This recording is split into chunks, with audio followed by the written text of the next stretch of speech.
enfin sur ma chaîne YouTube pour vous faire une nouvelle vidéo. J'attendais avec impatience ce jour de congé pour pouvoir vous tourner des vidéos, donc il va y en avoir pas mal à la suite que je vais tourner aujourd'hui, donc ne vous en faites pas si dans les futures vidéos vous me voyez toujours habillée pareil, c'est normal, j'ai profité vraiment de ce jour de congé pour masteriser à mort les vidéos et vous en faire plein.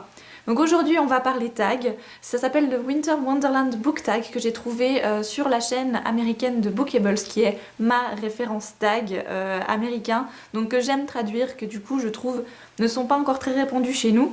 Et voilà, donc celui-ci m'a vraiment fait plaisir parce que, à savoir que Winter Wonderland c'est ma bougie préférée de chez Yankee Candles, donc elle brûle en ce moment même, ça sent trop bon.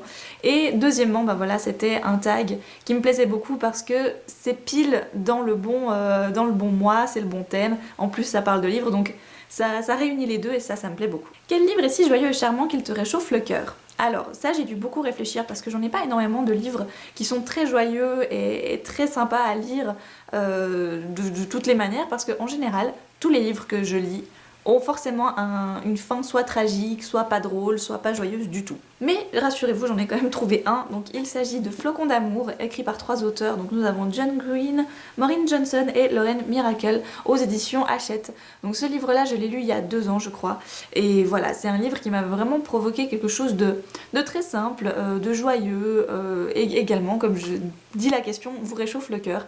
C'est idéal pour cet hiver parce que voilà, ça se passe vraiment en pleine neige, il y a des gens qui vont se retrouver bloqués par la neige et moi j'aime bien ce genre d'histoire. Donc là, j'aime énormément. C'est l'un des seuls livres qui se passe bien de A à Z en fait, je crois. Donc voilà, je me suis tournée instantanément vers celui-ci. Quel est ton livre favori à la couverture blanche? Donc tout d'abord je voulais vous parler du livre que je viens de terminer, mais finalement je me suis dit que j'avais plutôt envie de vous en parler un peu mieux, un peu plus en détail dans mon bilan du mois de décembre, donc je l'ai laissé de côté, mais j'en ai quand même trouvé un autre qui est plutôt dans les couvertures blanches, bleutées. Il s'agit de Bal de givre à New York de Fabrice Colline aux éditions Albin Michel, que j'avais bien aimé finalement. L'histoire est assez spéciale, mais la chute est vraiment très très bonne. J'aime énormément la couverture, je la trouve très belle, avec cette jeune fille tout en bleu et puis la ville en bas, les petits flocons de neige sur la 4e de couverture. Je trouve qu'elle colle parfaitement au thème du tag et en plus elle est blanche et un peu bleue. Voilà. 3e question, tu es au chaud sous ton plaid avec un chocolat chaud, mais quel livre monstrueux es-tu en train de lire? Là aussi j'ai dû pas mal réfléchir, vous remarquez que j'ai dû réfléchir pour pas mal de questions à ce tag, parce que je voulais vous parler de plusieurs livres et finalement je suis revenue vers quelque chose de sûr parce que Dracula n'était pas assez dans mes favoris pour vous le présenter. Wicked n'est pas encore lu, donc du coup j'avais pas trop envie de vous présenter un livre que je n'ai pas lu. Donc je suis revenue vers un livre que vous connaissez déjà parce que j'en ai parlé 1000 fois sur la chaîne, 1000 fois sur le blog. Il s'agit du tome 1 de l'épouvanteur, donc l'apprenti épouvanteur de Joseph Delaney chez Bayard. Parce que c'est un livre qui m'a vraiment fait frissonner pendant que je l'ai lu quand j'étais plus jeune. Donc je l'avais lu à sa sortie, j'avais 14 ans. Et donc voilà, je garde un souvenir très marquant de cette lecture parce que justement il m'avait un peu fait flipper, surtout avec une scène qu'on trouve vers la fin. Et voilà, donc c'est vraiment le livre monstrueux que j'adorerais relire et qui vraiment me provoque ce côté là, à ce moment-là j'ai eu peur, mais qui est totalement inoffensif bien sûr. La neige commence à tomber et tu décides de faire une bataille de boules de neige. Avec quel personnage de fiction décides-tu de la faire? Donc j'ai choisi un personnage masculin et c'est le personnage pour lequel j'ai eu le plus gros coup de cœur littéraire de ma vie je pense, et qui est toujours aujourd'hui un de mes personnages favoris. Il s'agit de Ron dans Harry Potter parce que pour moi Ron c'est mon gros coup de cœur littéraire, c'est le personnage avec lequel je voulais me marier, j'avais envie de me matérialiser dans le livre tellement je l'aimais, et voilà, je pense que ce sera toujours mon héros favori, mon personnage favori. En plus il doit être vraiment hyper fort en bataille de boules de neige parce qu'avec tous ses frères ils ont dû en faire 1000. Donc voilà, ce serait le personnage avec lequel je déciderais de faire une bataille de boules de neige cet hiver. Malheureusement ton feu de cheminée est en train de s'éteindre. Quel livre décides-tu de sacrifier pour raviver la flamme? Alors d'abord je pensais vous présenter un livre que je n'avais pas aimé, enfin que la fin m'avait déçue et du coup avait rendu le livre beaucoup moins sympa que ce en quoi il partait. Et puis finalement j'ai décidé de prendre un livre que j'ai adoré et dont la fin m'a vraiment frustrée. Frustrée en bien mais aussi frustrée en mal. Donc j'ai décidé de prendre l'intégrale du Trône de Fer numéro 3 de George Martin parce que tout simplement la fin du 3 est est génial d'un côté et horrible de l'autre. Donc vraiment, il y a une partie, j'aimerais qu'elle n'existe pas et qu'on n'en tienne pas compte dans les tomes prochains, mais c'est pas possible, bien sûr. Donc voilà, je ne spoil pas, je ne dis pas pourquoi celui-ci, mais vraiment la fin est horrible.